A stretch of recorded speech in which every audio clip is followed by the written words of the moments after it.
Hello বন্ধুরা, আপনারা কেমন আছেন?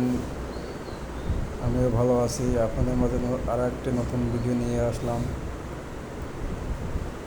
আজকে আমরা তুষার ভাইয়ের বাসায়, তাদের অনেক লিচু গাছ আছে, তা লিচু খাওয়ার দাওয়াত দিয়েছিল।